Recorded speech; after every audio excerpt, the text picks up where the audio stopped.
দেখছেন কলকাতা টিভি সংবাদ সারাদিন নিয়ে আপনাদের সঙ্গে রয়েছে ভাস্বতী। আসছে বিস্তারিত খবরে। পার্থ ভৌমিকের বিরুদ্ধে বিস্ফোরক অভিযোগ অর্জুনের। নৈহাটিতে শাহজাহানের বিঘের পর বিঘে জমি রয়েছে, শিবু হাজরারও জমি রয়েছে। নৈহাটির বিধায়কের উদ্যোগেই জমি কেনে তারা, এমনটাই বিস্ফোরক মন্তব্য করেছেন অর্জুন সিং। সরাসরি পার্থ ভৌমিক, ব্যারাকপুর লোকসভা কেন্দ্রের তৃণমূল প্রার্থী পার্থ ভৌমিকের বিরুদ্ধে বিস্ফোরক মন্তব্য করেছেন অর্জুন সিং। শুভজিৎ সিং প্রতিনিধি রয়েছেন ফোন লাইনে। শুভজিৎ, পার্থ ভৌমিকের বিরুদ্ধে বিস্ফোরক অভিযোগ আনলেন এবার অর্জুন সিং। নৈহাটিতে শাহজাহানের বিঘের পর বিঘে জমি, কোন জায়গা থেকে তার এহেন মন্তব্য, কি স্পষ্ট করলেন তিনি আজ? দেখো, তুমি জানো বেশ কিছু দিন ধরেই পার্থ ভৌমিকের বিরুদ্ধে একের পর এক লাগাতার আক্রমণ করছিলেন ব্যারাকপুরের সাংসদ অর্জুন সিং। আজকে এক সাংবাদিক বৈঠক করেন তিনি, এবং সেই সাংবাদিক বৈঠক থেকে তিনি পরিষ্কার জানিয়ে দেন নৈহাটি বিধানসভার বেশ কিছু জায়গায় সন্দেশখালী কেন্দ্রের মূল অভিযুক্ত শেখ শাহজাহানের বিপুল সম্পত্তি রয়েছে, আর যে সম্পত্তি করিয়ে দেওয়ার পিছনে হাত রয়েছে নৈহাটির বিধায়ক তথা বর্তমানে তৃণমূল কংগ্রেস প্রার্থী ব্যারাকপুর লোকসভার ভৌমিকের। এই ঘটনার পরেই চাঞ্চল্য ছড়িয়েছে গোটা ব্যারাকপুর অঞ্চলে, কারণ শেখ শাহজাহান, যার নামে এতদিন ধরে তাকে গ্রেপ্তার করা যায়নি, পরে গ্রেপ্তার হয়েছেন, এবং সন্দেশখালীতে একের পর এক কাণ্ড, তার যে বিপুল সম্পত্তি, তার এত জায়গায় ছড়িয়ে থাকার পরও শেষমেশ নৈহাটিতে মন্ত্রী পার্থ ভৌমিকের সহযোগিতাতেই তার জমি রয়েছে বলে এমনই কিন্তু বিস্ফোরক মন্তব্য করেছেন ব্যারাকপুরের সাংসদ অর্জুন সিং। একদমই ধন্যবাদ জানাবো শুভজিৎ। অর্জুন সিং এ বিষয়ে ঠিক কি বিস্ফোরক অভিযোগ আনছেন শোনাই। ওখানে শাহজাহানের কত জমি, কত সম্পত্তি ওখানে নৈহাটিতে কেনা হয়েছে, এই সম্পত্তির সঙ্গে যিনি বিধায়ক আছেন যুক্ত আছেন কিনা আছেন, সেটাও জন্য বড় মা কাছে প্রার্থনা করব, যাতে বড় মা তাকে সঠিক বুদ্ধি সুবুদ্ধি কোন শাহজাহানের কথা বলছেন? যেটা ওই পলাশী মাঝিপাড়া শাহজাহান?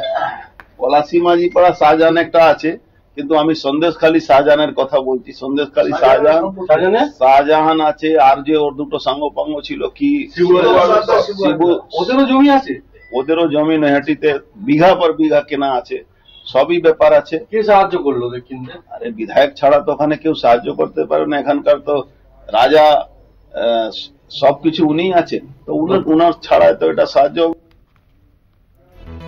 আপনাদের শোনালাম অর্জুন সিং ঠিক কি বিস্ফোরক মন্তব্য করেছেন। এবার ব্যারাকপুর লোকসভা কেন্দ্রের তৃণমূল প্রার্থী পার্থ ভৌমিকের বিরুদ্ধে বিস্ফোরক অভিযোগ আনলেন অর্জুন সিং। ব্যারাকপুর লোকসভা কেন্দ্রের তৃণমূল প্রার্থী পার্থ ভৌমিক রয়েছেন এই মুহূর্তে আমাদের সঙ্গে টেলিফোন লাইনে। পার্থবাবু, অর্জুন সিং আপনার বিরুদ্ধে বিস্ফোরক অভিযোগ আনছেন, যেখানে তিনি বলছেন নৈহাটিতে শাহজাহানের বিঘের পর বিঘে জমি রয়েছে, শিবু হাজরার জমি রয়েছে, এবং আপনার মদতেই এই জমি কেনা হয়েছে। কি বলবেন আপনি? নম্বর হচ্ছে, ও যে মিথ্যে কথা বলে ব্যারাকপুরের মানুষ জানে, আর আমার সম্পর্কে ব্যারাকপুরের প্রত্যেকটা মানুষ জানে।